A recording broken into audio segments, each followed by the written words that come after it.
meus queridos alunos e alunas. Aqui é o professor Fernando Maciel. Hoje vamos corrigir e comentar o exercício de arte do caderno de atividades complementares, até a quinta questão. É um tipo de revisão para aquecer para nossa volta às aulas, tá? Vamos lá, gente. Vamos aproveitar as imagens e as questões propostas nesse caderno de atividades para conversar sobre as diferentes formas de narrativas. E percebam que estamos imersos cotidianamente em histórias míticas, contos tradicionais e narrativas ficcionais, que são transmitidas de diferentes maneiras entre as pessoas. Agora sim, vamos lá para o resumo teórico.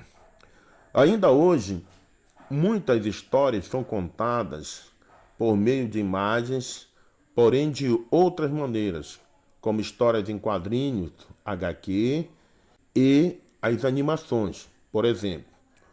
Um novo modo de narrativa que chama atenção atualmente é o dos jogos interativos, em que o jogador é capaz de interferir no desfecho da trama por meio das decisões que toma e na interação com personagens e objetos daquele mundo virtual. Analisando as imagens abaixo, podemos ver e refletir sobre a relação entre as artes visuais e o ato de contar histórias. Aqui nós temos três imagens: a cerâmica grega de Ezequias, o afresco Natividade de Giotto, a gravura Mercado da Rua do Valongo de Debré. Na cerâmica grega, o artista organizou os elementos de forma centralizada, ocupando de maneira equilibrada o interior curvo do vaso. A figura de Dionísio ocupa o centro da composição. A imagem é ressaltada pela vela branca do barco. Os vasos e utensílios eram usados como suporte para narrativas mitológicas na Grécia Antiga. Muitas vezes, os temas das histórias estão ligados ao uso de objetos, cenas míticas de casamento para um presente de núpcias, aventuras de Dionísio para um quílix, taça em que o vinho era misturado com água para ser bebido. Alguns vasos apresentam uma série de imagens que narram os acontecimentos com a passagem do tempo. Outras, como este, apresentam uma narrativa monocênica.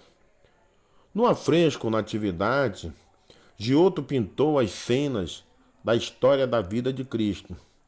O pintor italiano revolucionou a pintura no final da Idade Média, quando retomou o interesse por representar o espaço com a ilusão de profundidade existente na Antiguidade Clássica. Na pintura em técnica a fresco, que é um tipo de pintura feita sobre uma base de argamassa ainda molhada, o artista narra o nascimento de Jesus. Vemos o telhado que abriga Maria e o menino Jesus, representado em perspectiva.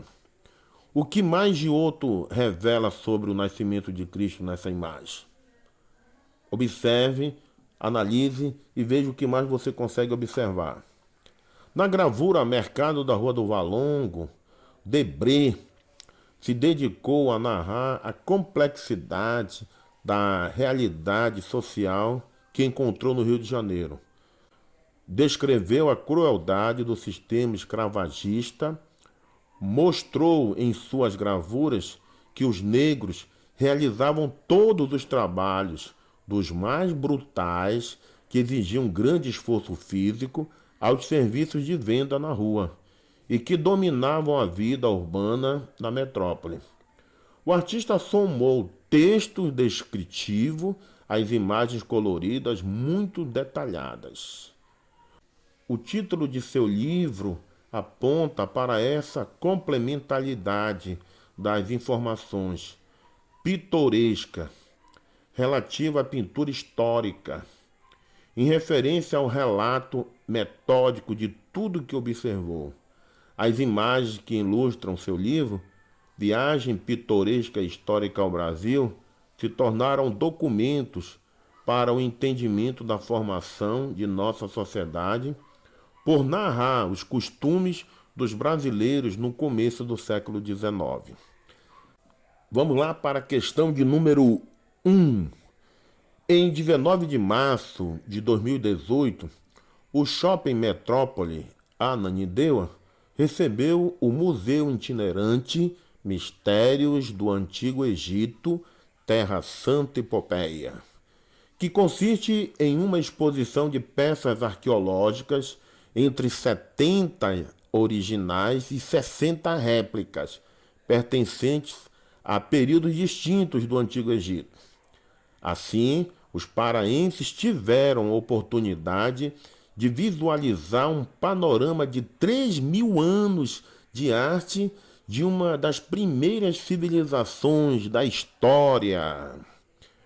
Considere as seguintes afirmativas sobre o Egito Antigo, sua arte e sua religião. Que tipo de narrativa a exposição nos apresenta em seus trabalhos? A alternativa correta é letra C. Narrativa histórica e cotidiana.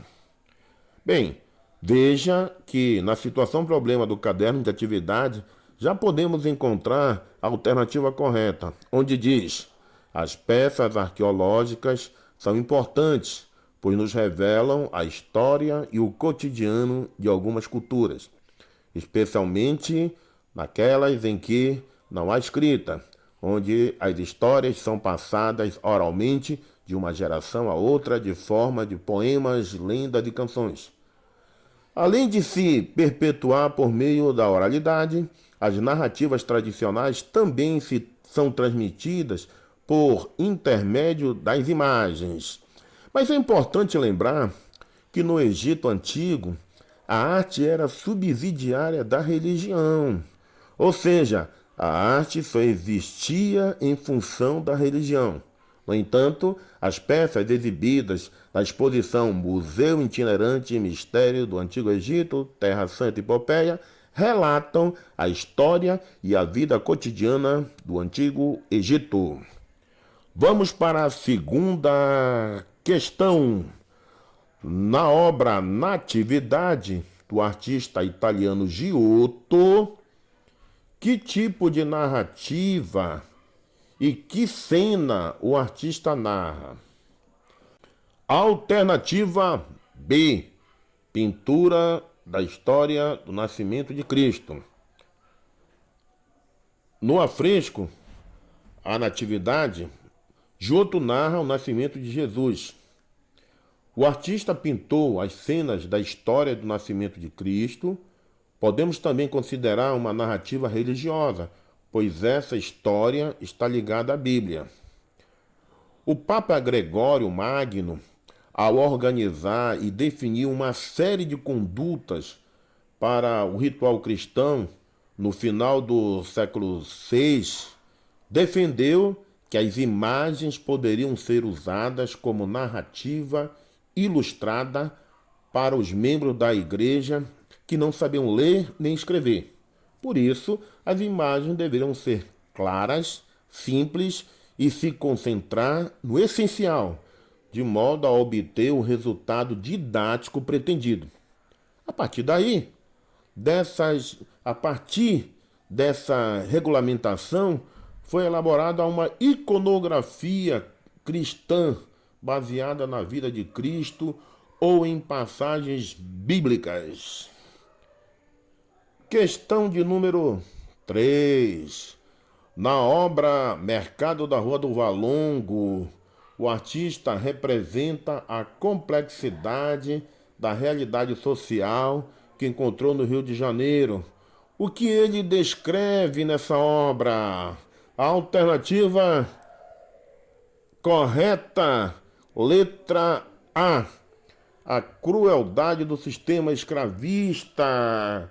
Como você pode ver na ilustração Mercado da Rua do Valongo, de Jean-Baptiste Debré. Veja que na situação problema do caderno de atividade já podemos encontrar a alternativa correta, onde diz, na gravura, Mercado da Rua do Valongo, Debré se dedicou a narrar a complexidade da realidade social que encontrou no Rio de Janeiro. Descreveu a crueldade do sistema escravagista, mostrou em suas gravuras que os negros realizavam todos os trabalhos dos mais brutais, que exigiam grande esforço físico, aos serviços de venda na rua e que dominavam a vida urbana na metrópole. O artista somou texto descritivo às imagens coloridas muito detalhadas. O título do seu livro aponta para essa complementaridade das informações: pitoresca, relativa à pintura, histórica, em referência ao relato metódico de tudo que observou. As imagens que ilustram seu livro Viagem Pitoresca e Histórica ao Brasil se tornaram documentos para o entendimento da formação de nossa sociedade, por narrar os costumes dos brasileiros no começo do século XIX. Vamos lá, gente. Questão de número 4. A respeito da cerâmica grega de Ezequias e de como os vasos e utensílios eram usados como suporte nas narrativas da Grécia Antiga, que temática era mais comum nas narrativas? Alternativa correta, letra D. Narrativa histórica e mitológica. Ezequias, o artista que pintou esta taça, sintetizou em uma única imagem essa história, que já era bem conhecida por seus contemporâneos. Os vasos e utensílios eram usados como suporte para narrativas mitológicas na Grécia Antiga. Muitas vezes, os temas das histórias estão ligados ao uso de objetos, cenas míticas de casamento para um presente de núpcias, aventuras de Dionísio para um quilis, um tipo de taça em que o vinho era misturado com água para ser bebido. Agora vamos para a questão de número 5. Observe as imagens abaixo e classifique-as quanto ao tipo de linguagem artística utilizada pelo artista para narrar as histórias. Você tem na imagem 1 o vaso grego, imagem 2 o grito do Ipiranga de Pedro Américo e na imagem 3 Astro Boy. Como é que vai ficar essa sequência aí? Marque a sequência correta. A alternativa correta é a letra A. 3, 2, 1. Observe que essa é a sequência correta. HQ, Astro Boy, um dos mangás mais conhecidos de Osamu Tezuka, publicado no Japão entre 1952 e 1968, narra a história de um cientista que perdeu o filho em um acidente de carro e decide construir um menino robô movido a energia nuclear para substituí-lo. Independência ou Morte é o nome original dessa pintura, mas ficou conhecida como O Grito do Ipiranga. O artista Pedro Américo terminou de pintar o quadro em 1888 em Florença, na Itália. 66 anos após a independência ser proclamada. Foi a família real que encomendou a obra, pois ela investia na construção do Museu do Ipiranga, atual Museu Paulista da USP. A ideia da obra era ressaltar o poder monárquico do recém-instaurado império. A obra representa a cena de Dom Pedro I proclamando a independência do Brasil. Na tela também aparecem à direita e à frente do grupo principal, em semicírculo, os cavaleiros da comitiva. À esquerda, em oposição aos cavaleiros, está um longo carro de boi guiado por um homem do campo, que olha a cena curiosamente. O artista se preocupava em estudar todos os detalhes de seus quadros, como roupas, armas e os tipos físicos das pessoas. Para a produção deste quadro, ele se dirigiu frequentemente ao bairro do Ipiranga para conhecer a luz, a topografia e outros aspectos do lugar. A ilustração do fundo de uma taça usada na Grécia Antiga conta a história de quando Dionísio, o deus do vinho, foi raptado por piratas e transformou o mastro da embarcação em uma videira. Assustados, os marinheiros pularam no mar e Dionísio os transformou em golfinhos. Talvez essa história mítica, que era bem conhecida pelos contemporâneos de Eséquias, tenha sido criada para explicar o fato dos golfinhos até hoje perseguir as embarcações. Eles aprenderam a rotina dos seres humanos, o que é comum com animais selvagens que têm contato com o homem. A hipótese mais aceita nesse caso é a de que os machos venham até o barco, sigam em direção oposta ao resto do rebanho com fêmeas e filhotes. É isso aí, galera. Meus queridos alunos, minhas queridas alunas, essa foi nossa aula de hoje. Espero que tenham gostado.